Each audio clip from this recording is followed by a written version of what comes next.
waa Sénégal salaamaaleykum mbokk internet de Fekh TV namoon naa leen nuyu nuyoo buur ñu ñëwaat si seen émission bi nga xam ne nii mooy Kër Fekh nag namoon ngeen ko ñu nekkoon standby waaye lépp dañ ko nekkoon di defaraat ngir bëgg li nga xam ne nii moo leen neex ñu leen koy tegal ci table balaay boobu nag danga may rek tuuti ma nuyu ñi nga xam ne ñooy kilifa diine yi di leen ñaanal yàlla leen fi yàlla taaj di ñaanal ñi nga xam ne tamit ñoo nekk ci hôpitaux yi yàlla fëgg seen bopp ñi nga xam ne tamit caabi da leen féetee ginnaaw ñuy ñaan yàlla dellu seen njaboot ba ñu bañ a dellu foofu rek tey nag émission bi ni muy demee ni mu doon demee rek lay demee dara du leen ci ump ndax xam ngeen ko tey nag ma ànd ak sama ñaari naanaan ñi nga xam ne nii waaw buñ toogee plateau rek mu neex waaw Mor Xobar nii naa auzu billaahi mina sheytaani rajiim santaat yàlla julliwaat si yonent bi di santaat suñu juróom benn waajur suñu yaay suñu papa mag yaayam suñu papa mag yaayam di nuyu madame Ndiaye macha allah di nuyu ki nga xamante ni moom laa bokkal plateau bi nuyu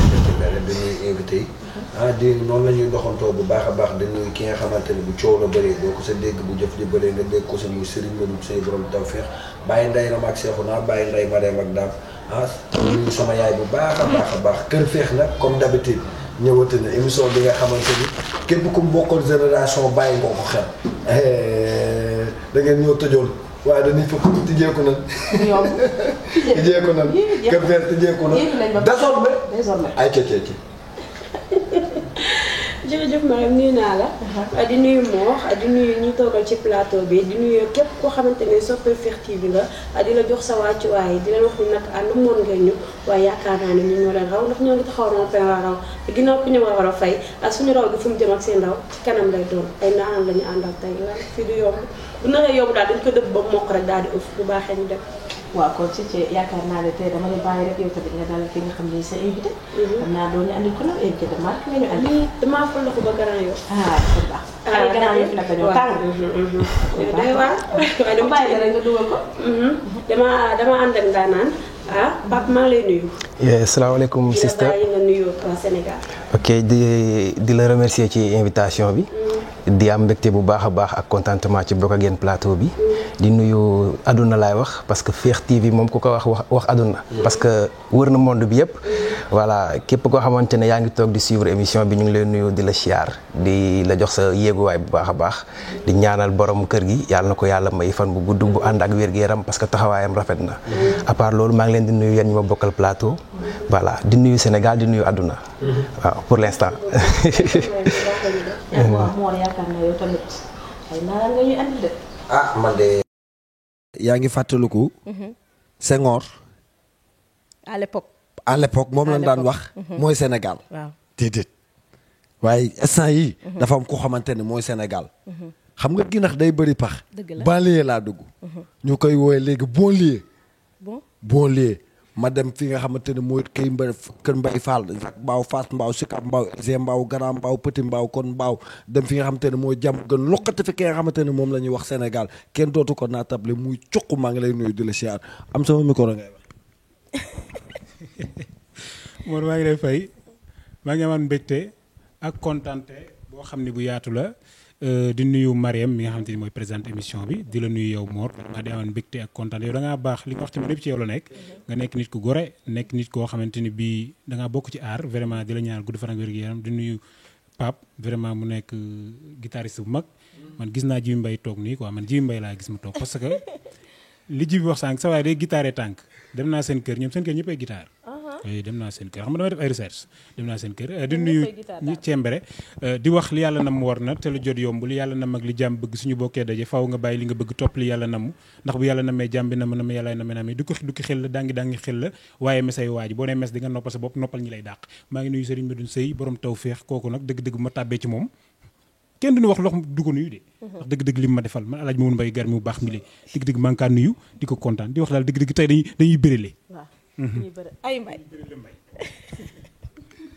waaw Mor dama lay bàyyi rek nga waxtaan ak sa invité. waaw mu ngi noonu dañuy nuyu ñi nga xamante ni ndëgën di tàggatee mais xam nga kenn yorul seen xaalis ñoom ñoo yor seen xaalis ñi nga xamante ni ñoo nekk si internet bi fu si mel ni Instagram ak Facebook bi ñu ngi béggee bu baax a baax ñi nga xamante ni ñoom ñoo toog ndëgën di tey mais di ñu seetaan waaye nag comme li ma leen wax Sénégal laa leen indil te kii nee na noo dafa teel cukku bul duggagum foofu si Mamadou Mbaye Garmi nee na dafa bëgg nga tëjee ko ma ne ko déedéet cukk ginnaaw ban la nuyoo cukk kenn dootu ko présenté si aar cukk àdduna yëpp xam nañ ko cukk bi si 99 voix yi luy loolu cukk macha allah. waaw Mor laaj nga question bu bëri gars yi dañu koy laaj cukk nooy def ba imiter gars yi vraiment muy toppandooyu gars yi ñoom di ngay toppandoo dafa bëri loolu don la quoi. mais don dafa ànd ak talent. ànd ak gëstu. imitation yombul quoi.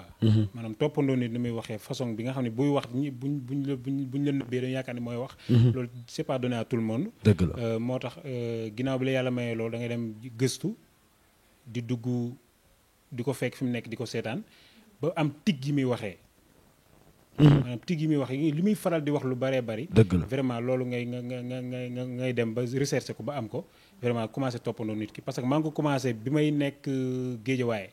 di jàng ñaw. xam nga tëyër laa woon. yow mi tëyër laa woon. ok. dama laa bëgg la mosuma ko. ok ok. suñu patron musaan génn dama koy mel ni koy toppandoo mais damay gis ni bu suñu patron musaan génn Balla maa ngi koy nuyu sax moom mu ngi ñàgg di ñu seetaan vraiment musaan génn emprunté dootuñu ñaw dañuy nekk fu di mbalak di génn ci biti mais damay làqatu indi voix am da ngay gis gars yi bu daw si ñëw bu ñu ñëwee fekk ma toog ni non dof bii la. ma ni non pour. boobu nag laa xam ne am na luy nelaw ci man quoi ci laa commencé di toppandoo gars yi affaire noonu la demee ba nii ma macha allah dafa am loo xamante ni dafa dal si axlu làmbu Balla Gaye sa papa ba mu gaañoo keroog nan nga ko dundee. Mor maa ngi lay nuyu xam nga ginnaaw ma sant yàlla jur ci yonent bi di sant Serigne Bassirou Bara Baba xam nga di nuyu borom kër gi di nuyu waa Fekh TV yëpp di nuyu suma cappali bonbon bu baax a baax muy buri bàccali waaw. di gërëm aussi Baye Ndiaye xam nga Aziz di nuyu ñëpp waaw di wax metti na parce que ñàkk papa dara gënu ko métti en tant que papa boo xam ne dana daan wan ñëw ci làmb nga gis ni kii buy ñëw ci làmb daam lu muy indaale. kooku dina la manqué. jooy naa ko comme ñëpp. vraiment di ko jaale Sénégal yëpp di ñaan yàlla xarit ko waay. Modou Lo tey ñu fekk la kër gi nga xamante ne mooy kër Balla Gaye mu papam génn àdduna nga ñëw bokk ak moom naqar bi ana nan nga jàngatee loolu. waaw ginnaaw bi ñu sant yàlla.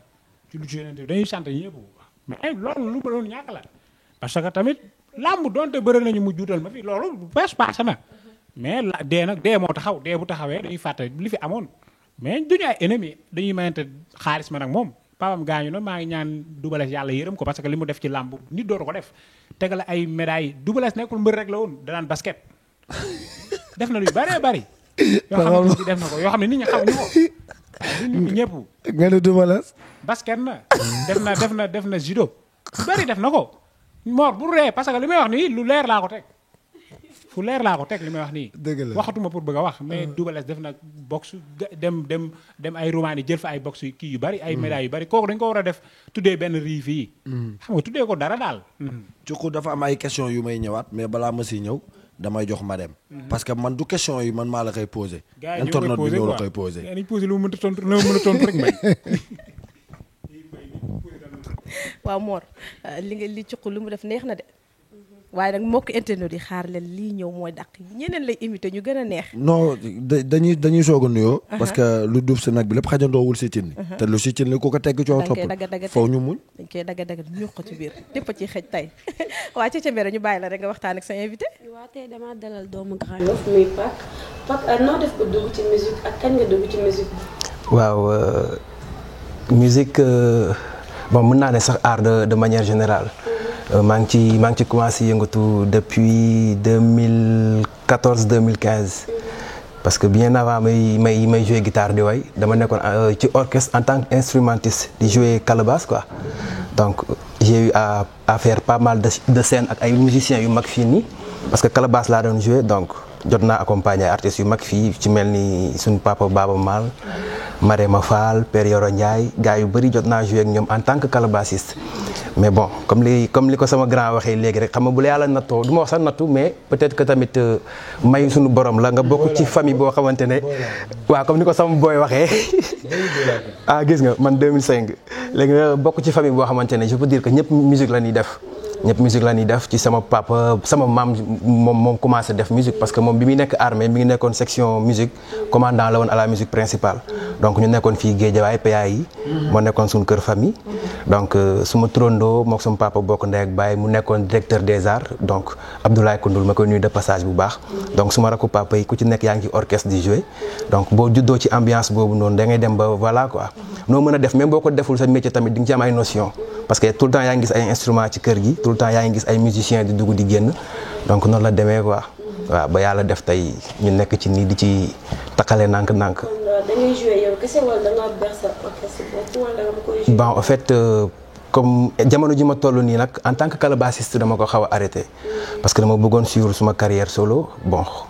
comme que yàlla may na ma tamit bëgg naa guitare te maa ngi woyoon tuuti mais ça n'empêche que tamit maa ngi ak benn groupe bu tudd Jolof Art ma leen di nuyu de passage Jolof la ñu basé wu donc groupe bi mat nañu ay 4-5 personnes te ku ci nekk si ñun da ngay jouer instrument da ngay way donc pour l'instant loolu moom mooy suma groupe quoi Jolof Art mais à part loolu tamit maa ngi def suma carrière solo nank-nank di jouer di produire ci yenn resto yeeg yenn hôtel yi di def ay soirée after work. waaw dama waaw ba tey loolu war naa mën a nekk ay ca bismillah nga baal ma doguma la mais dama bëggoon nag laaj la benn question daa ngay xam ne da ngay commencé guitare bi mooy tey dañoo dégg nga ne calebasse da nga doon def calebasse tey ñu gis la nga yore guitare kon mën nañ jàpp ne yow côté yu ne instrument bu ñu la jox tey mën nga ko jouer waaye muy calebasse di guitare dama koy jouer ñaar yëpp dama koy jouer damay jouer en tant que calebassiste en même temps di defaale chœur parce que su ma nekkee ci yenn groupe yi di jouer calebasse damay defaale chœur en même temps waaw léegi à part loolu nag moom bu fekkente ne loo xam ne sama mbiru bopp la guitare laay jouer guitare bi laay def ak suma way mën nañ jàpp daal léegi yow artiste waaw artiste daal waaw di góorgóorlu rek ay ca bismillah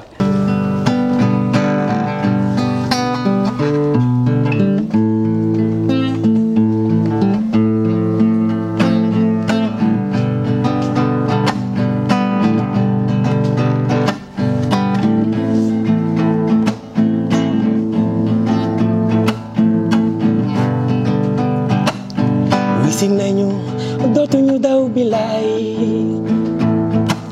jokku nañ dootuñu daw bilaay Allah barxama Allah ya Allah Allah ya Allah Allah ya Allah Allah ya Allah Maam Ibra Fall yaa ñu woo ci baay ku ñu woo ci baay ñu wuyu si la Allah barxama Allah ya Allah Allah Allahu ya Allah Allah ya Allah Allah Allo ya Allah baay Wilane yaa ñu woo ci baay ku ñu woo ci baay ñu wuyu si la Cheikh Abdou Barxama Allah ya Allah Allah Allahu ya Allah Allah ya Allah Allah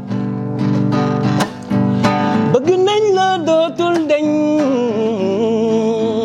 hee wolu nañ la ngir yàlla Maam Ibra Fall jaarama bëgg nañ la ngir yàlla Baay Wilane wolu nañ la ngir yàlla Cheikh Abdou Barxama Allah ya Allah Allah Allahu ya Allah Allah ya Allah Allah Janaawu ya Rasulullahi Mamadu Cheikhu Tijaani Barxama Abdallah Baay Wilane leer gu biir ge bismillahi ma way imaami Seydi Wilane masala nuurihi nuurullahi leer gu biir ge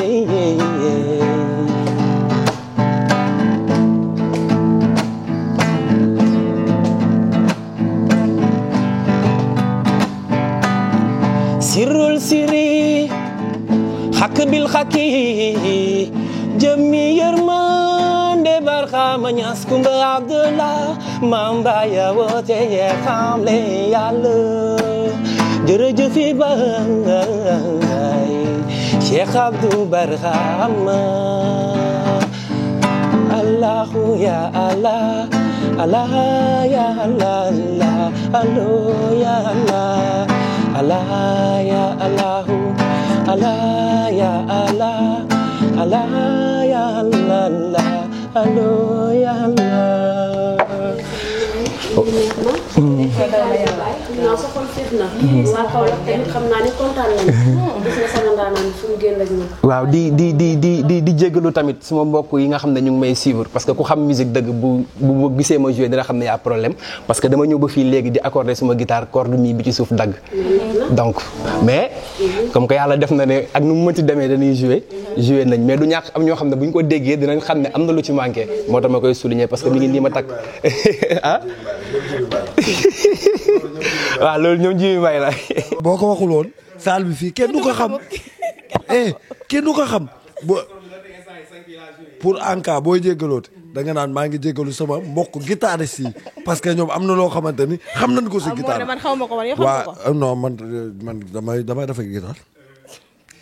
kii nee na mu ngi lay nuyu nee na yéen ñaar xamante ngeen bu baax a baax muy Princesse Gamel nee na invité ngeen koo xamante ni munoo leen koo xam. fii ak amu leen ak moom émission boo xamante ni bu jëm 2 heures de temps rek kii xam moom Princesse Gamel dafa mel ni moom télé mais kii nag li mu woy dafa neex de.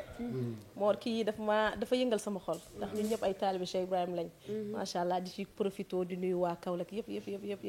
li nga ubbee neex na trop yàlla wéral baat bi. waa Cece Mbere. yaakaar naa ne cuq rek la ñuy demaat wala. man dama am question pour cuq mën naa dem. ba tey bu la neexee. ma am question pour cuq bi laay laaj ci fan la jógee. ah turu cuq bi quoi. waaw ñi ma koy laaj bari na de mais turu cuq bi comme tous les artisans yaa ngi toj amagoo tur ngay seet sa tur. sama benn xarit Modou Diop mu nekk Brésil maa ngi koy nuyuwaale. mu toog di seet mu ne papa duñ jël cuq. ma ne ko lu tax mu ne ma àdduna parce que àdduna lépp cuq la. sa oto da nga koy cuq. sa néeg sa caabi buntu kër da nga koy cuq pour mën a dugg ci biir. xam nga lépp daal dañ koy cuq daal soo bëgg dama bañ a sori sax ci cuq gi mais lépp dañ koy cuq daal. mën nañ xam sa tur dëgg nan la. sama tur dëgg rek Zal la. Zal waaw xam nga surnom dafa am solo quoi. parce que mën ngay seetaan ba si yàgg gars yi wax leneen quoi. merci beaucoup merci mais cuq daal xamal ne loolu la quoi. neex na. mooy neex daal. parce que togg ceeb sax. affaire yi neex ba kii daan neex na ñu ne romb na neex dafa cuq fa la dafa plafonné quoi cuq mooy lu dem ba waaw ay caja mbére waaw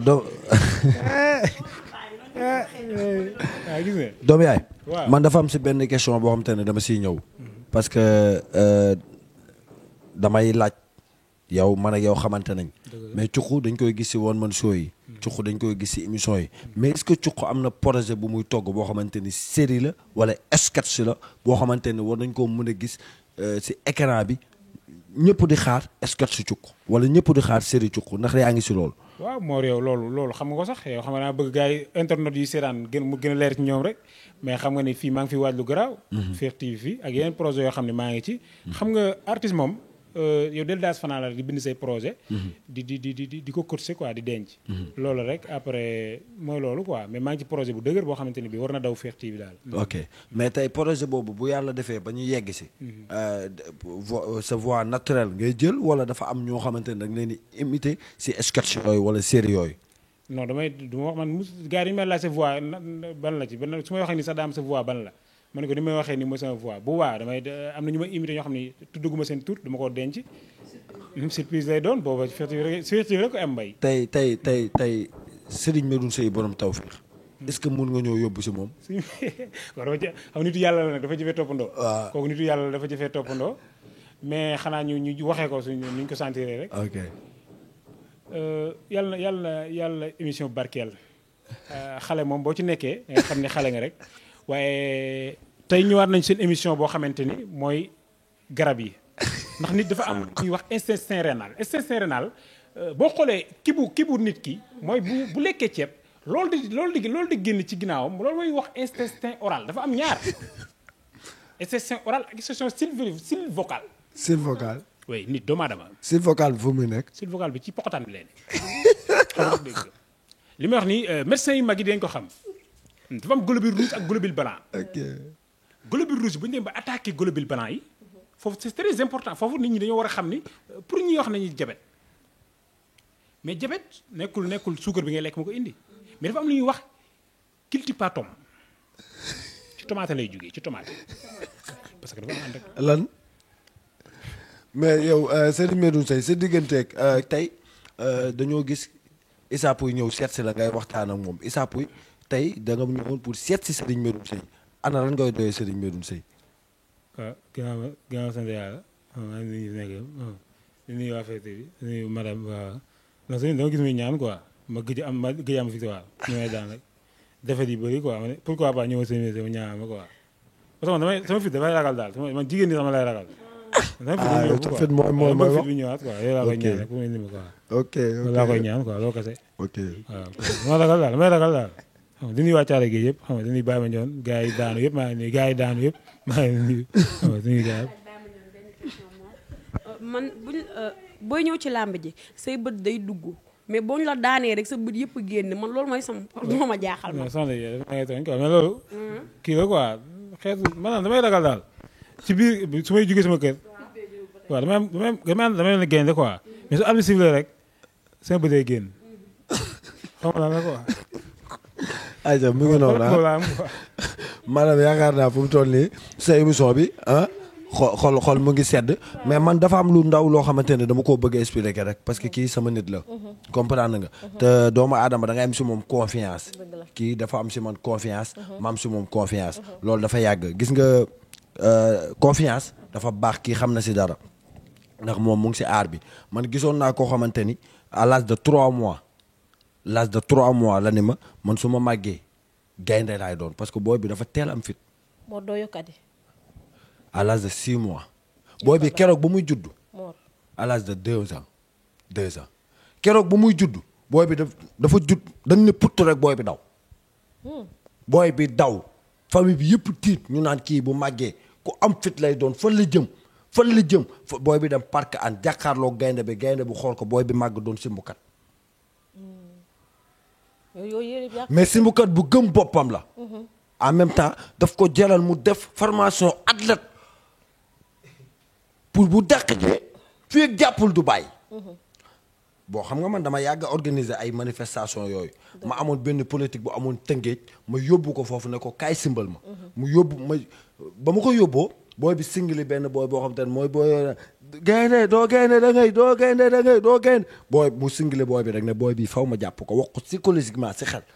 mais ba mu ne fat ndekete booy bi doomu Ami Mbàkke Caam la ba mu ne fat ndekete Ami Mbàkke Caam moo ànd ak booy bi di daw mais moom gisul ko jàpp booy bi mu dàq ji booy bi rek moom it athlète la def Ami Mbàkke Caam athlète la def te moom Ami Mbàkke Caam yoroon na ko mu dàq ji booy bi rek ne du bàyyi booy bi bu ne fat mun a fat booy bi na fat mun a fat xam nga tëj nga ko ñu dañuy duroo mu jàpp booy bi rek gars yi naan wuy sa manday dina ko ne ndekete lu muy dàq ji booy bi yëpp daa réer taxaw naan ko delloo ma simb ba damaa réer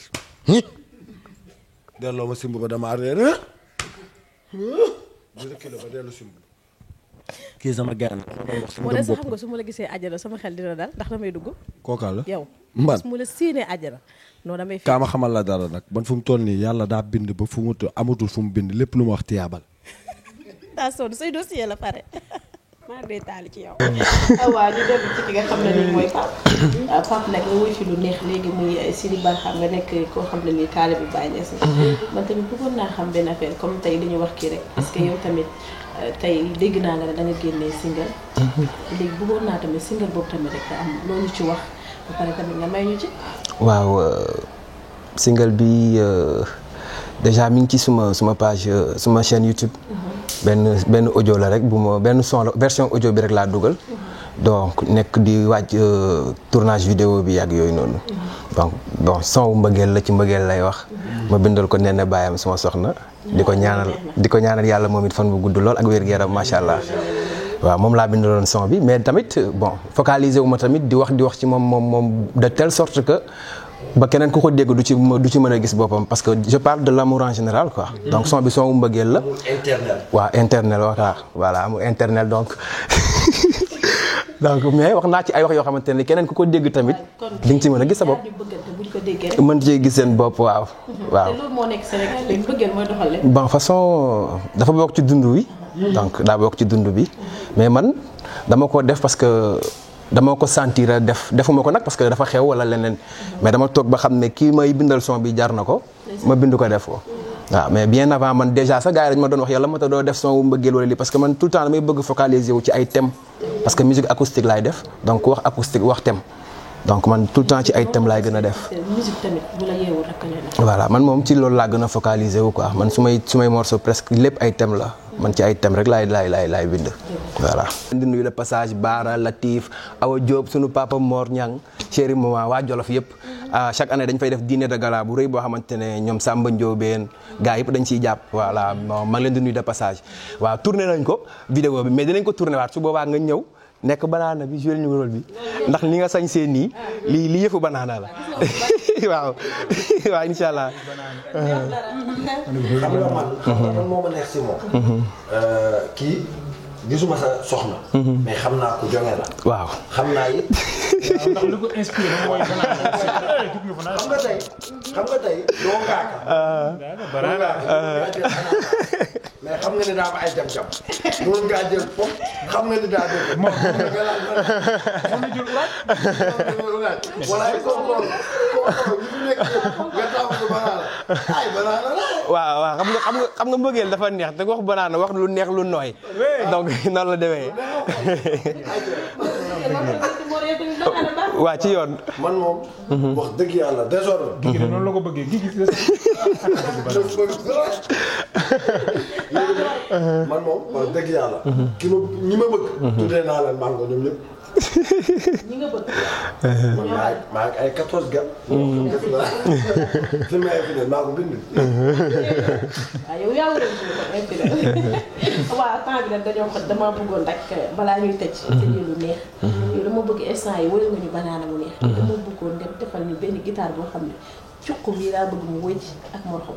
waaw loolu temps la waaw war naa mën a nekk. non ci yow mën naa nekk waaye dëgg-dëgg woy ajaratu Mariam dëgg-dëgg li fi nga génn nag nooy na nooyul dëgg-dëgg yow bu leen déglu yow mayal ma leen dara. dëgg-dëgg bi xale bi wooyee léegi sama yaram dafa daw sama xel daal dem ci Samba Jabal Samb sama xel dem ci Binta Diop bi dëkkoon Medina dëgg-dëgg bu sànni jël guitare ba woyee ko dëgg-dëgg bi mu woyee daal sama yaram yëpp si mbir dëgg xam naa bàyyi Cheikh ak ñuy seetaan waaye dëgg-dëgg bu gisee xale bi woy dëgg-dëgg yaram dina daw ndax bi koroog bi doomam bi nga xam te ni mooy Binta Diop bi sëy dëgg-dëgg Arma Diop xam nga ko waaw moo dëkkoon côté Castor bi noonu rek dëgg ma bàyyi su may wax Alaaji Mamadou Mbaye Garmi di wax nga koy rey. loolu dëgg-dëgg mooy impoli. impoli nekk xale yi loolu war nga ko woowee ma impoli. waaw léegi comme que suma sista am na lu mu ma ñaan. Mor yow moom xam naa ne di nga ci war a mën a dem. léegi dañ leen defal ko non da ngay way non foog nga way. ambiance.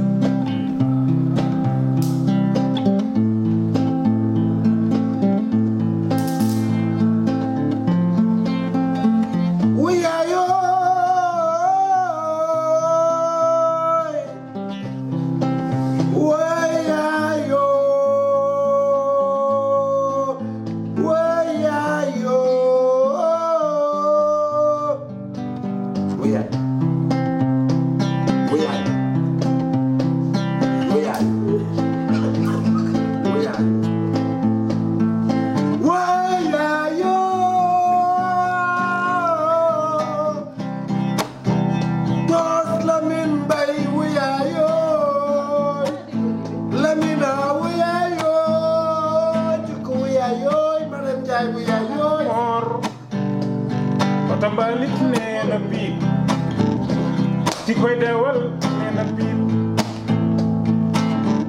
topp leen te li Baaba Njaay mun na dégg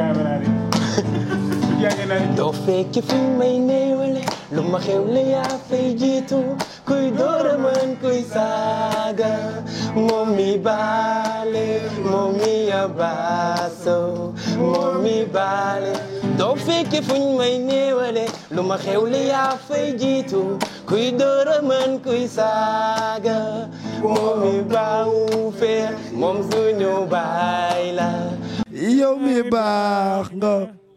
ndeysaan woy na nooy rek na nooy rek doo fekke fu may newale fu ma xewle yaa fay jiitu kuy dooro man kuy saaga borom taw feex yow mi le baax nga kii de wóor na maa ngi si taa bi waaw loolu la yàlla dogal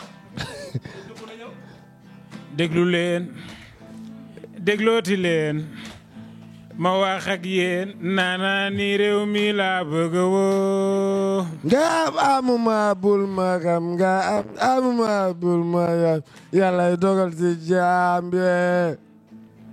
yaa ma saf nit ku la saf war nga ko bégal ba mu bég dama dégame. dëkk ba ma jëm daa sóori saxaar ga fa jëm teeti na lanu mën dem Dakar ga. bon daaw ma ko faral di def bon boo gisee ma waaye nii mooy baat bi dama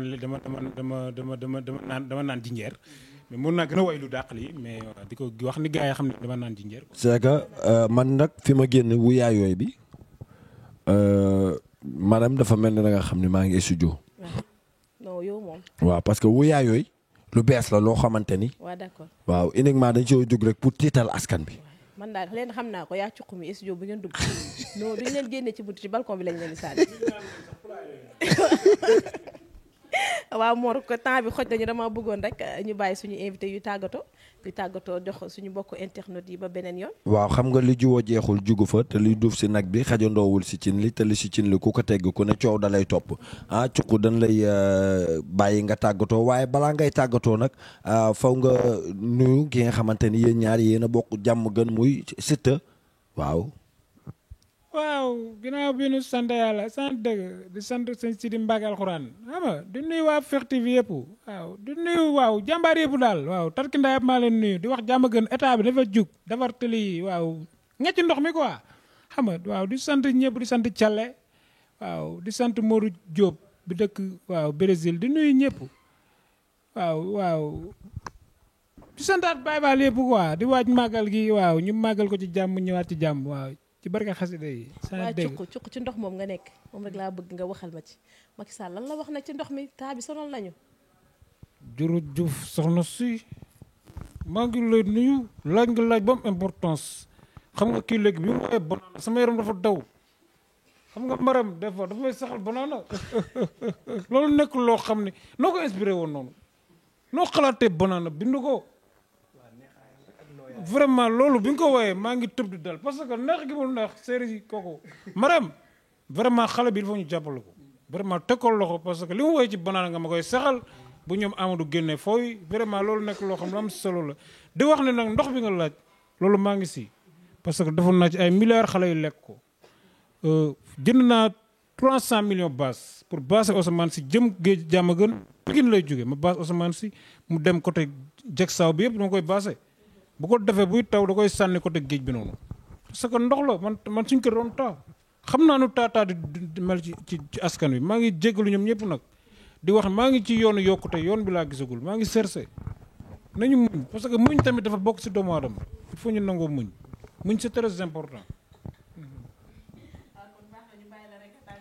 waaw Mariam maa ngi amaan mbégte ak kontaante ci soppe ñu doon seetaan xarit yi am di jàmm di nuyu caméraman yi vraiment di la nuyu yow vraiment naanaan nga parce que ni nga présenté émission bi nii vraiment rafet na yàlla may la xel moo ko boo ko yeggalee vraiment borom baax nga di nuyu Mor vraiment man ak moom duñu ñaar kenn lañu moom mu nekk ku baax ku yëg nit artiste boo xam ne ñoddiwul dara te loolu dafa raar ci léegi vraiment nekk nit ku simple di bëggewaat naanaan Cece Mbere nga xamante ni bi moom daa fees place am bu toogee ndeysaan sama xel dem ci diggéen si meer xam nga vraiment mu mën li muy def di ñaanal artiste bu mag bi nga xamante ni bii mën na li muy def guitare ak yëpp vraiment yàlla yokk ñëpp ñuy seetaan di nuyu Serigne Medoune Sey borom tawféex bàyyi ndey ramatulaay xaadim bu wax ji bëree du moom waaye bu jëf ji bëree moom la nee naa la baax ñaas la ci kanam sël mu dindiw ko dafa baax mënta bon Serigne Medoune Sey baax rek la mën maa ngi koy ñaanal yàlla guddal fanam di nuyu sama yaay moom mi nga xam ne ku ma xulool même su ma la tooñee man lay faral di nuyu waa Sam-Sam Teli Karo waa Kër Massar di bëgg ci soppe yi xarit yi am di jàmm ñi nekk ci TikTok ba ak Instagram bi yëpp maa ngi leen di kontaanee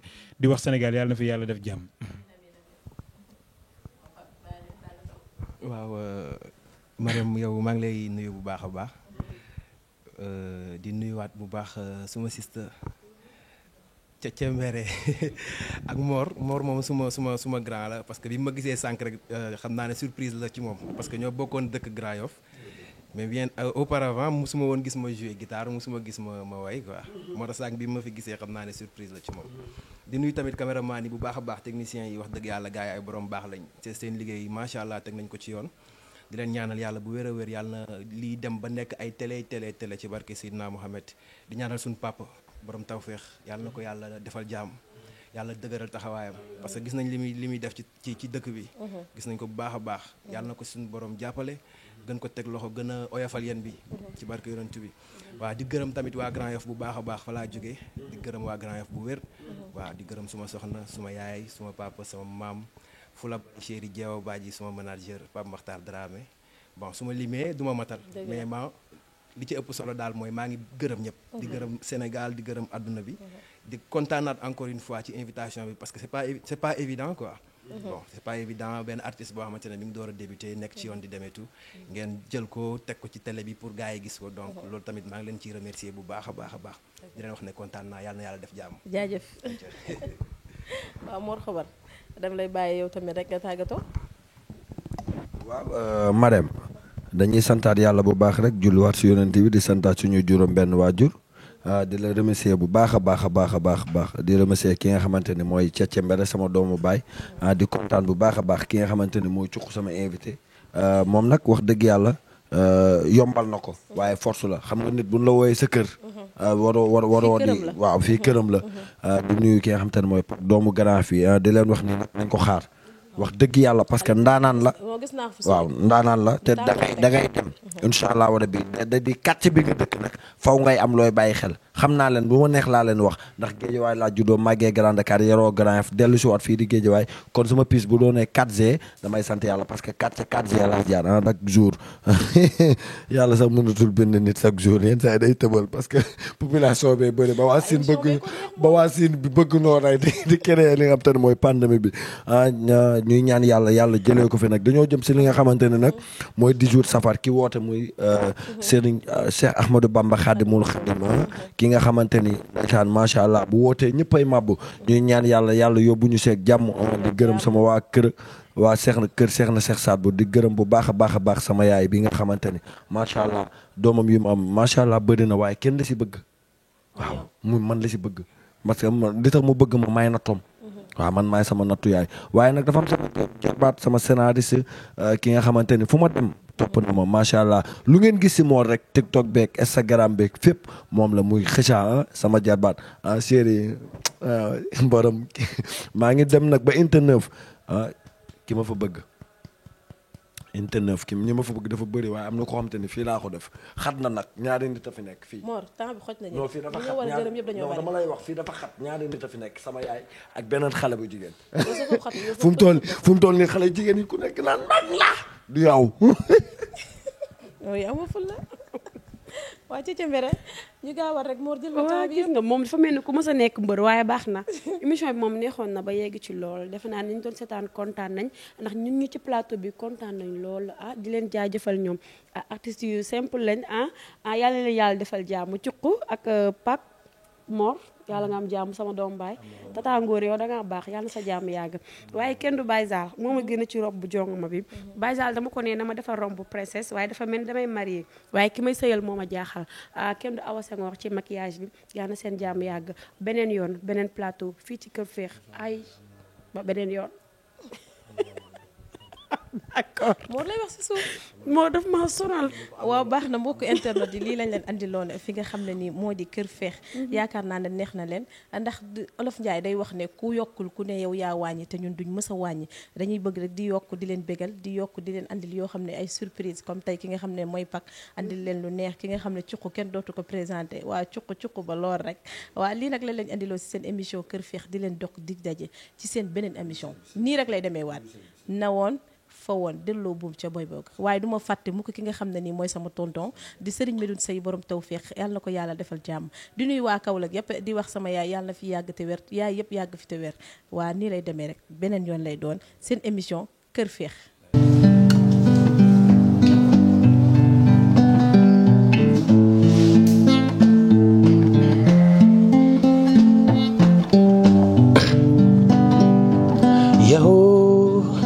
yaay kii ma love yow yaay kii ma doy ma baby boy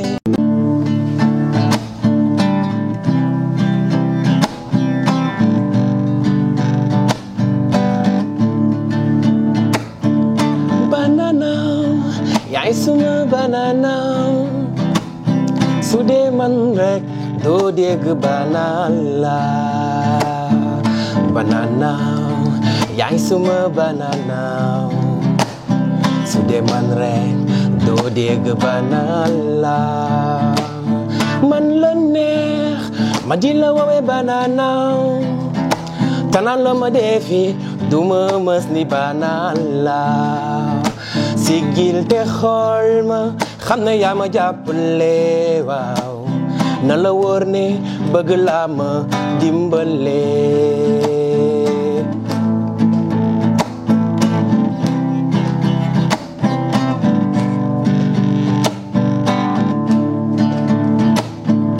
bëgg la duma ko nëbb waaw wër na kembaar yépp waaw xale bi leen jarul laaj jarul xalaat xol bi yaa ko moom loo ci defit bëgg naam ba kenn ne la du noonu banana yaay suma banana su dee man rek doo dégg banana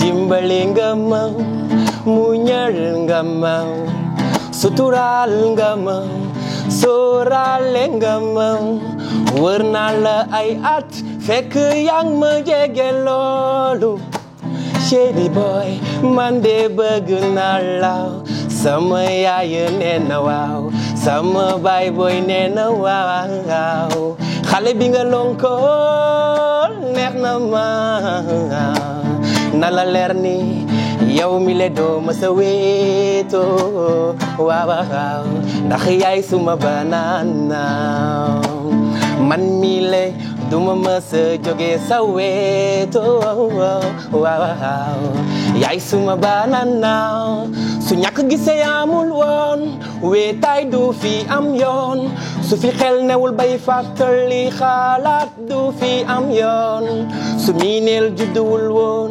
namel du fi am yoon soo tukkee ma nam la danga sori ci man loolu banana banana yaay suma banana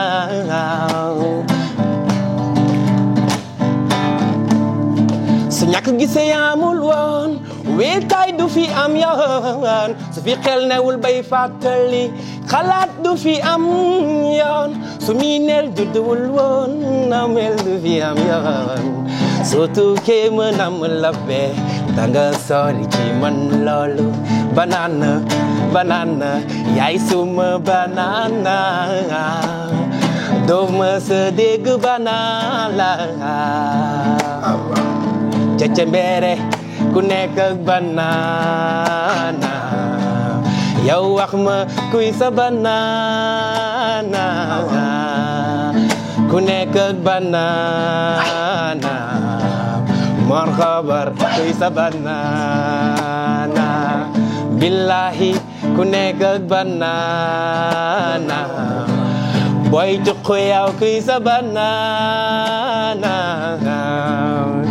ku nekk ak banana doo ma sa dégg banana billahi ku nekk ak banana yow wax ma kuy sa banana